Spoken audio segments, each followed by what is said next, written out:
Hi friends, good morning. ঘুম থেকে ওঠার পরে প্রত্যেক দিনই দেখি এরকম সাদা বেলফুল রাখা আছে। তার কারণ হচ্ছে যে বাবা প্রত্যেক দিন সকালে ঘুম থেকে উঠে মর্নিং ওয়াকে যায় আর নুপুর জন্য এই বেলফুল এনে রাখে প্রত্যেক দিন। খুব সুন্দর গন্ধ।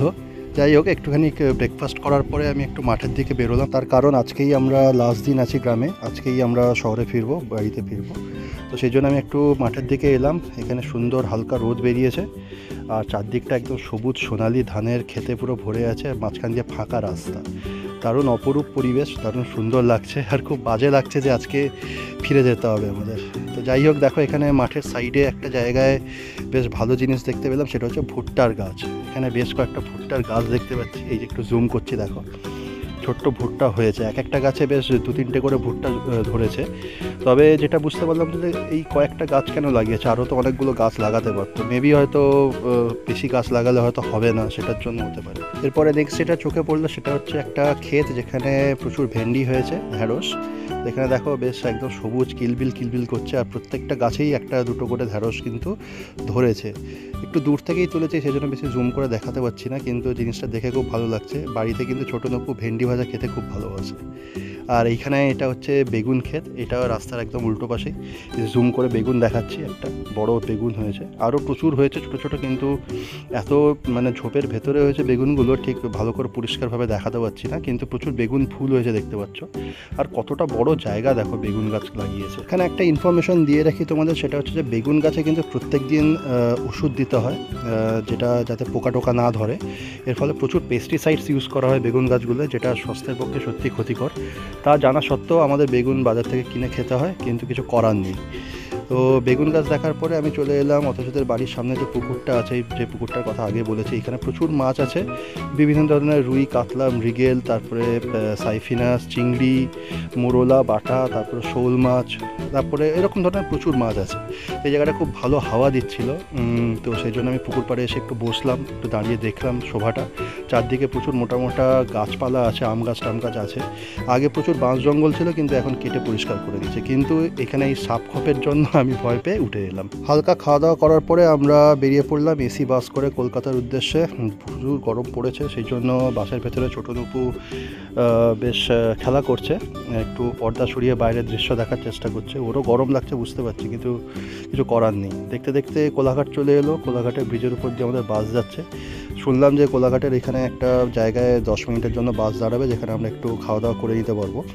তো আমাদের খিদেও পাচ্ছিল, সেজন্য প্ল্যান করে নিলাম যে হালকা ফুলকা কিছু খেয়ে নেবো। অতসিয়ার নুপু বললো যে ওরা এসির ভেতর থেকে বাইরে যাবে না, সেজন্য বাধ্য হয়ে আমি নামলাম। এই রেস্টুরেন্টের ভেতর থেকে বেশ কিছু খাবার দাবার কিনে নেওয়ার পরে আমরা আবার যাত্রা শুরু করলাম। ভেতরে ছোটো নুপু কিন্তু সেই আগের মতনই বাইরে অয়েল ট্যাঙ্কার আর এই ধরনের লরি টরি এগুলো সব দেখছে, কারণ এই রাস্তায় প্রচুর এই ধরনের গাড়ি দেখতে পাওয়া যায়। যাই হোক, অনেকক্ষণ পরে, প্রায় 4-5 ঘন্টা পরে আমরা কলকাতায় ঢুকছি। হাওড়া ব্রিজ দেখতেই পাচ্ছ, নতুন করে কিছু বলার নেই। আর এটা হচ্ছে হুগলি রিভার, যেটার উপর দিয়ে আমরা যাচ্ছি। মোটামুটি শান্ত বিধ্বস্ত হয়ে আমরা বাড়ি ফিরলাম 7টার দিকে। 7টার দিকে বাড়ি ফেরার পরে এইগুলো দেখতে পাচ্ছ যে কিছু শাকসবজি আমরা নিয়ে এসেছি গ্রামের বাড়ি থেকে, ওরা ভালোবেসে আমাদের দিয়েছে। তারপরে গাছের সপেদা, কাঁচকলা, ঢ্যাঁড়স, অল্প অল্প শশা, এগুলো সব আনা হয়েছে। কিছু ফলও আনা হয়েছে, যাতে কালকে নুপু স্কুলে নিয়ে যেতে পারে। আমাদের আর তাহলে আর আলাদা করে আজকে কিনতে হতো না। এখানে বলে রাখি, আমাদের আজকে সন্ধ্যাবেলা একটা বার্থডের নেমন্তন্ন আছে। আমাদের মানে নুপুর আর অতসী, ওদের একটা বন্ধুর ছেলের জন্মদিন আমাদের বাড়ির কাছেই একটা জায়গায় হচ্ছে। তো এইখানে গেছে অতসী আর নুপু। ওকে বলেছিলাম যে ভালো কিছু ইভেন্ট হলে একটু রেকর্ড করে নিয়ে এসো। তো এখানে দেখছো ছোটো নুপু বেশ আদর খাচ্ছে, ছবি টবি তুলছে, তো বেশ ভালো লাগছে দেখতে। এখানে দেখো যে ওকে সঙ্গে নিয়ে ছবি তুলছে, পাশে সিঞ্চু আছে, ও খাই খাই করছে।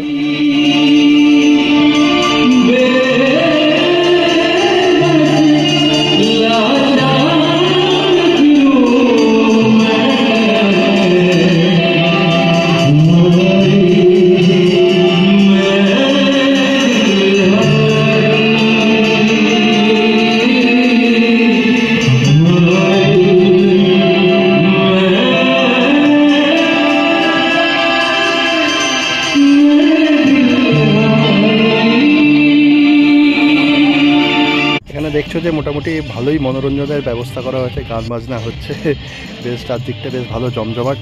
অতসী তো বেশ ভালোই এনজয় করেছে বললো।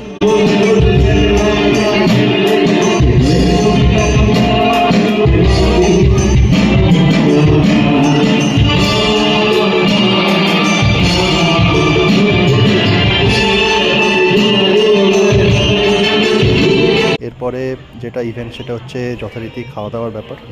ডিনারটা অতসী ওখানেই করে এসছে, ছোটো নুপুও করে এসছে।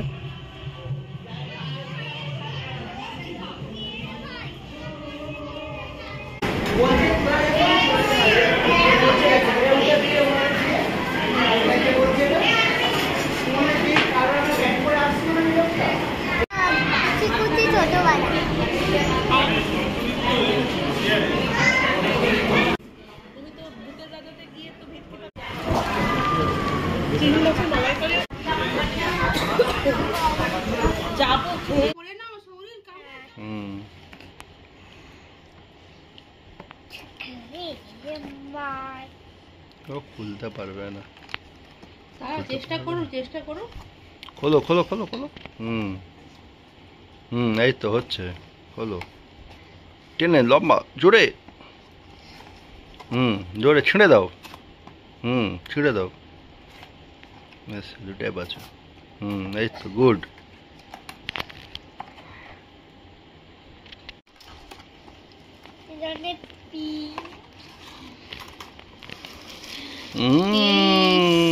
কি সুন্দর জলের বোতল, মিল্টনের। পিঙ্ক কালার হয়ে গেল। আচ্ছা ঠিক আছে, বাচ্চাদের আর কি আছে। খুব সুন্দর হয়েছে। এখন জল নেই বাবা, একটু ধুয়ে দিতে হবে বাবা। ওইটা রেখে দিই, এখন তো তোমার নিউ বোতল এসছে, ওই বোতলটা এইটা কিছুদিন পরে বার করি। হ্যাঁ